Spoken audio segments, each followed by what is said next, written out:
Ngayong araw na ito ay isasagawa natin ang seminar. We call this in-house seminar, technical seminar, upang ipaalam sa inyo, sa publiko, ang mga resulta ng pananaliksik sa agrikultura at pangingisda na binibigyan ng pinansyal na suporta ng Bureau of Agricultural Research at ng Department of Agriculture. Ito po ay sinimula namin noong 2007, isang beses lang po sa isang buwan, pero nakita namin na maganda ang nangyayari, kaya po kami nagdesisyon na ito ay gawin 2 beses isang buwan, or we call it bi-monthly seminar. Sa araw na ito ay babanggitin ko sa inyo na may 2 kaming topics. Yung isa ay promotion of cultivation technology on white oyster mushroom. Siguro po alam ninyo sa Tagalog yan, ano? Ito po ay tinatawag na puting kabuti. So ito po yung tinatawag na edible, no? Yung white oyster mushroom, puting kabuti. So yung pong isang topic, paano paramihin. Ang magsasalita po sa ating harapan ay ang ating mismong researcher galing sa Bicol Integrated Agricultural Research Center sa Pili, Camarines Sur. Si Peter, siya po ang aming researcher, no? Pagdating sa mushroom production. Pagdating naman po sa tinatawag na commercialization of technologies, ipapakita naman po sa atin ang different product lines, no? Different products na napuproduce sa white oyster mushroom, no? Processed products. Magkakaroon din po ng simple cooking demonstration.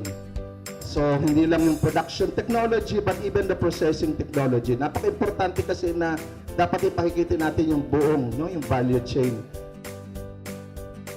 Ito po ay hindi training, ito po ay hindi ito pagsasanay.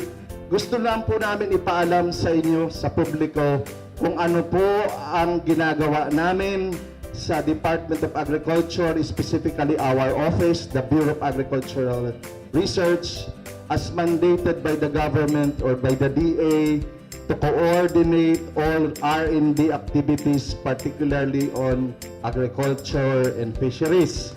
So ito po ay resulta ng mga research projects funded or supported by the Bureau.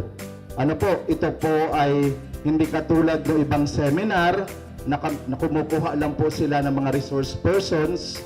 Ang makakaharap po ninyo ay mismong mga scientists and researchers na nagsagawa ng mga research projects. So ulitin ko po na ito po ay hindi training kasi may mga ahensya naman po ang DA na mandato ay mag-training. Kaya lang po kami ay gusto namin ipaalam sa inyo na ito po yung mga pinuntahan naming research.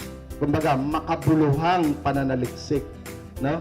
Kumbaga, inaalis na natin yung idea na research for research sake. Hindi po gano'n, no? And we started this in 2007. This is our 10th year. And pinofocus po talaga namin kung ano yung tinatawag na demand-driven research, no? At ito po ang isa sa mga nakita namin dahil napakataas po ng potential nito, no, sa merkado. Hindi lamang po local, but even export market. Actually, we're funding one of our centers, actually the National Mushroom Center for Information is in Tarlac, no? Nasa Paraiso, Tarlac. Dahil naandun po talaga ang isa sa pinaka-eksperto namin pagdating sa mushroom technology, si Miss Emily Soriano, no? Na actually, for your information, siya po ay nagsagawa na ng mga training for OFW sa Hong Kong, no? Yung mga interesado pagbalik na mag-venture sa mushroom technology. Kasi napakalaki po ng potential nito.